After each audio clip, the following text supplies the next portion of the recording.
भगवान गणेश जी मैया को प्रसन्न करने के लिए अष्ट रूप में धारण करते हैं। 8 रूप भगवान गणेश जी ने धारण किए। एक मयूरेश्वर गणेश, दूसरा सिद्धि विनायक, तीसरा बल्लालेश्वर, फिर वरद विनायक, फिर चिंतामणि, फिर गिरजात्मज, फिर भगवान गणेश विघ्नेश्वर अष्ट विनायक, फिर महागणपति। ऐसे गणेश जी के अष्ट नाम हुए। उस समय तिजोरी के अंदर जो गणेश की प्रतिमा रखी जाती है किस नाम से रखी जाती है? तो तिजोरी में हम जो गणेश की प्रतिमा रखते हैं वो वरद विनायक के नाम से रखते हैं। कौन सा गणेश? वरद। वरद विनायक के नाम से तिजोरी में गणेश रखते हैं। और वरद विनायक के नाम से गणेश जी तिजोरी में रखाते हैं। आपको कथा में कहा था, घर में सीधी सूंड का गणेश और व्यापार व्यवसाय ऑफिस में उल्टी सूंड का गणेश होना चाहिए। वरद विनायक को तिजोरी में। जब मकान का गृह प्रवेश होता है तो गणेश जी की पूजन जो दरवाजे पर करी जाती है उसे सिद्धि विनायक गणेश कहते हैं। कौन सा गणेश? सिद्धि विनायक। जब हम घर में शुभ कार्य हो, बंदरवाल लगाएं, कोई दरवाजे पर शुभ लाभ लगाएं या स्वस्तिक बनाएं या माताएं दरवाजे पर रंगोली डाले तो उसी समय पर सिद्धि विनायक के नाम से रंगोली डालना चाहिए। तो घर में लक्ष्मी बढ़ती है, सिद्धता बढ़ती है। याद रखिए, कभी भी गणेश जी को, मिट्टी के गणेश जी लाते हो भादो महीने में, तो विसर्जन करो तो विसर्जन के समय पर 2 बिंदी, एक कंकु की एक हल्दी की, दीवार पर जरूर लगा देना चाहिए। क्यों? क्योंकि गणेश जी हमारे यहाँ आते हैं तो रिद्धि सिद्धि के साथ आते हैं। पर जब गणेश जी जाते हैं, अगर हम बिंदी नहीं लगाते हैं तो गणेश जी अपनी रिद्धि सिद्धि को साथ में लेकर चले जाते हैं। पति के साथ पत्नी वापिस चली जाती है। जब हम बिंदी लगाते हैं तो उसका मतलब होता है कि हमारे घर की बहू हमारे घर में रहे, बेटा भले भ्रमण के लिए जाए। तो गणेश जी जाते हैं, रिद्धि सिद्धि घर में रह जाती है। इसलिए रिद्धि सिद्धि को घर में रखने के लिए 2 बिंदी लगाना चाहिए, एक कुंकू की, एक हल्दी। रिद्धि सिद्धि।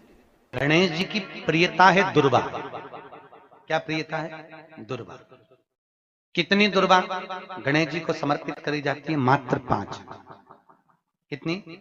आज के जमाने में लोग गट्ठा बनाकर चढ़ा दें, वो अपनी जगह पर। 5 दुर्वा पंचम इंद्रियों को वश में करने के लिए और भगवान के 5 जो स्वरूप हैं उनको अपने भीतर उतारने के लिए 5 दुर्वा। और दुर्वा में भी 3 गांठ।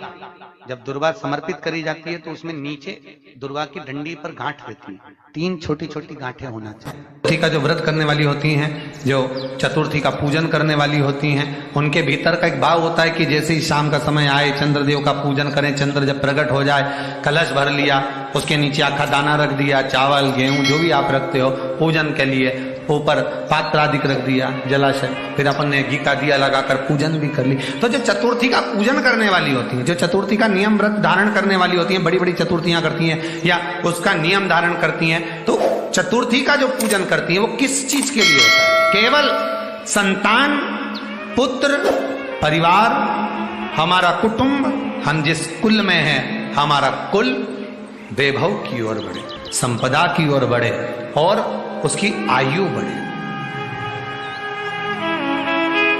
उसकी आयु बढ़े, वैभव बढ़े। बहुत ध्यान दीजिएगा महाराज। चतुर्थी की पूजन में जो आप आखा दाना रखते हो, गेहूं वगैरह कुछ भी जो रखते हो, उसकी बड़ी महत्वता होती है महाराज। यहां तक कहा गया है, चतुर्थी की कथा तो आप लोग पढ़ते होंगे, जो लोग पढ़ते हैं उनको मालूम होगा। चतुर्थी की कथा में लिखा है, चौथ माता के व्रत में वर्णन किया गया है कि वो आखा दाना जो रखा जाता है, मान लो कोई जरूरी काम होता है तभी आखा दाना को रखा जाता है, संभाल के रखते हैं कि हम इस काम के लिए जा रहे हैं और हमारा ये कार्य सफल होना चाहिए। तो जिसने चतुर्थी का व्रत करा है, जिसने चंद्रदेव का पूजन करा, चतुर्थी का व्रत करा, वो गणेश जी से विनती करके वहां से 2-4 आखा दाना उठा ले, और जो व्यक्ति का काम अटक रहा है अपने ही घर का, पर दूसरे कुल को नहीं देना, अपने ही कुल के अंतर्गत जो काम अटक रहा है उसकी जेब में, उसके पल्लू में उस चीज को रख दिया जाए। तो चतुर्थी जो अगली आती है, जैसे आप महीने की करते हो तो महीने की, और आप जैसे करते हो कि 4 अलग बड़ी बड़ी चतुर्थी करते हो तो उसके अनुसार आपका कार्य सिद्ध होता ही है। उस आखे दाने का इतना महत्व होता है क्योंकि चतुर्थी का व्रत करने वाली माता जब व्रत करती है तो स्वयं चतुर्थी की कथा में लिखा हुआ है कि पार्वती जी गणेश जी से चतुर्थी की कथा बचवाती। चतुर्थी की कथा बाची किसने थी? स्वयं गणेश जी महाराज ने। और सुनी किसने थी? माता पार्वती। बाचने वाले गणेश जी थे, सुनने वाली माता पार्वती थी। तो चतुर्थी की कथा जब होती है तो उसको स्वयं गणेश जी बाच रहे हैं। तो व्रत कौन सुन रही है? माता पार्वती। और आपने जो आखा दाना लिया वो गणेश जी के भाव से लिया, गणेश जी से निवेदन करके, विनय करके, प्रार्थना कर उसको प्राप्त किया।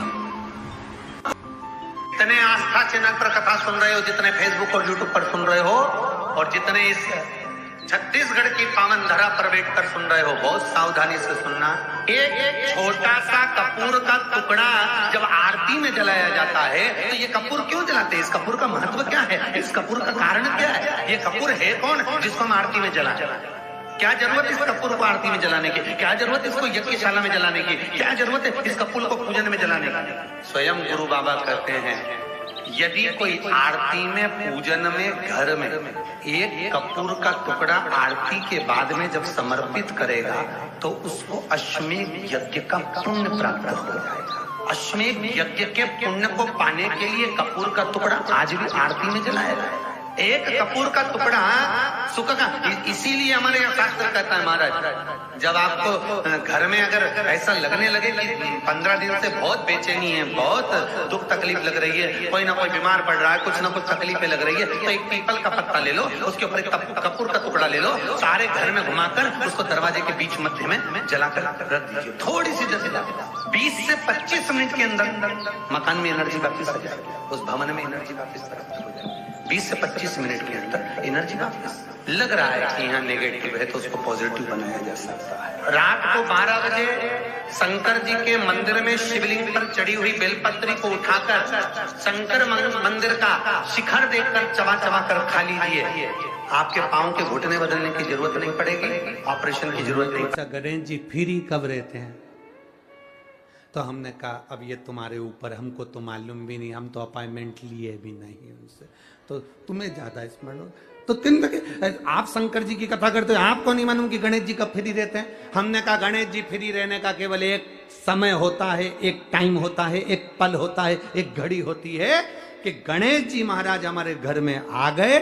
गणेश जी की सबसे पहली जो आरती हो, उस आरती के समय पर अगर धूप बत्ती जलाई जाए या गोबरी को जलाकर उसमें गूगल छोड़ी जाए और गूगल छोड़ने के बाद गणेश जी का नाम ध्रुम वर्ण कह दिया जाए तो गणेश जी को तुम्हारे घर की पूजा स्वीकार करना पड़ती है। बस वो समय हम तो बस उतना जानते हैं कि शिव महापुराण में लिखा और मुद्गल पुराण में लिखा, गणेश पुराण में लिखा, गणेश जी का एक नाम होता है ध्रुम वर्ण। क्या नाम है? ध्रुम वर्ण गणेश जी का एक नाम होता है। जब हम धूप जलाकर और धूप लगाने के बाद में गणेश जी की सबसे पहली आरती करने के पहले अगर हम सबसे पहली आरती गणेश जी की कर रहे हो, अपने घर में स्थापना कर रहे हो, बिठा रहे हो, और तुम चाहते हो कि गणेश जी मेरे घर में आके मेरी पूजा को स्वीकार करें और जो मांगू मेरा गणेश मुझे दे 10 दिन के अंदर, तो पहला नाम लेकर पुकार लेना ध्रुम वर्ण विनायक, बैठो, बस काम हो गया। वो फ्री होकर आता है, वो बैठता है अलमस्तता में। तारा बाबा की कुटिया में दो शिवलिंग का दर्शन होता है। एक तारा बाबा जी की कुटिया के अंदर जो शिवलिंग विराजमान है वो पारत का शिव, दूसरा जो शिवलिंग शंकर भगवान के मंदिर के अंदर विराजमान है वो नर्मदेश्वर शिवलिंग है। दो शिवलिंग का दर्शन, एक पारत का, एक नर्मदा जी का। जैसे सीहोर कुबरेश्वर धाम से लाया हुआ कंकर और रुद्राक्ष औषधि का कार्य करता है, औषधि। आप लोगों में तो कोई गए हैं सीहोर कुबरेश्वर धाम? गए हो? धन्यवाद, प्रणाम आप सबको, रखिए साधु। जाना चाहिए, 12 ज्योतिर्लिंग के मध्य में है कुबरेश्वर धाम। हम तो गोपाल जी को और गोविंद जी को भी कहेंगे, सपरिवार एक बार बाबा के धाम जरूर है। और यहाँ तो शिवरात्रि तक कार्यक्रम रहता है ना, शिवरात्रि के बाद तक वहां रुद्राक्ष उत्सव चलता है। 7 मार्च से 13 मार्च तक चलेगा। उस बीच में वहां रुद्राक्ष महोत्सव, वहां का कंकर शंकर होता है। वहां का कंकर अगर आप लेकर आए हैं और उस कंकर को आप पूज रहे हैं तो उसमें शिव की आकृति का दर्शन होता है। एक दूसरा, वहां का जो रुद्राक्ष है उसको पानी में कैसे भी कितने भी साल तक गलाते रहो, वो रुद्राक्ष में बदबू नहीं आती, सड़ता नहीं है और उसका पानी औषधि का कार्य करता है। इसमें भी कई पत्र से उसमें रखे। वहां का कंकर शंकर है उस भूमि। हम निवेदन करेंगे आप सबको भी कि आप भी 7 मार्च से 13 मार्च तक जो रुद्राक्ष उत्सव है, बाबा के धाम में एक दिन की कथा जरूर सुनना चाहिए। सीहोर की पवित्र भूमि पर गोपाल जी आप भी पधारे, गोविंद जी आप भी पधारो, और जितने यहाँ कथा श्रवण कर रहे हैं सबसे निवेदन अपने जीवन में, और जितने आस्था चैनल पर सुन रहे हैं, कुबरेश्वर धाम की पवित्र भूमि पर भले एक रात्रि का विश्राम कर कर कथा सुनो, पर उस कंकर शंकर की धरा पर बैठ कर उससे विनय कर कर, दिल से उससे प्रार्थना कर कर, निवेदन कर कर उसको सुनो। और कितना बड़ा सौभाग्य, तारा बाबा की कुटिया से भोलेनाथ जी के द्वार तक की कथा। यहाँ 2 मार्च तक कथा चलेगी, फिर यहाँ शिवरात्रि महोत्सव चालू हो जाता है, चलता है। यहाँ पर भी एक आनंद ही आनंद और वहां पर भी आनंद ही श्रवण।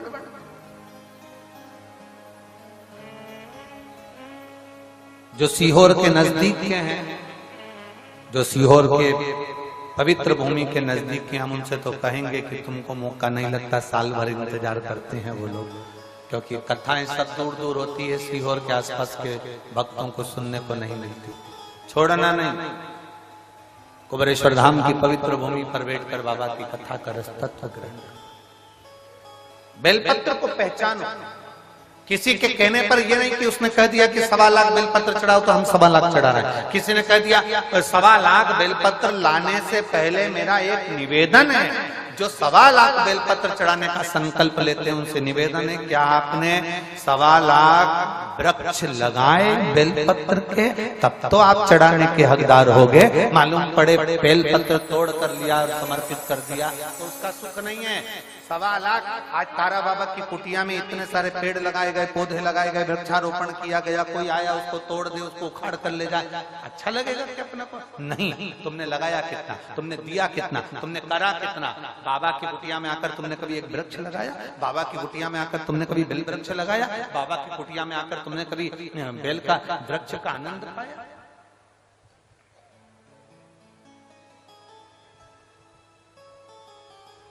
आज इस भूमि पर हम गोविंद जी से, और हमारे मन में आया तो हम कह दें क्या गोपाल जी, अगर कर सको तो हम तो विनय कर सकते हैं। ऐसा हमारे शास्त्र कहते हैं, ये शिव पुराण में लिखा है, विद्येश्वर संहिता, जहां पर बेलपत्री के 51 वृक्ष होते हैं, उन वृक्ष की, जैसे कहते हैं ब्रज में वाटिका होती है, अशोक वाटिका होती है, वो वाटिका हमारे यहाँ इसको बेल वाटिका कहते हैं। कहते हैं उस 51 वृक्ष की वाटिका में कोई बैठकर अगर एक बार भी अपने दिल की बात भगवान शंकर से कह देता है ना, तो उसको भोलेनाथ को 51 वृक्ष के संकल्प को पूरा करने के लिए 3 दिन के अंदर उसे पूरा करना ही पड़ता है।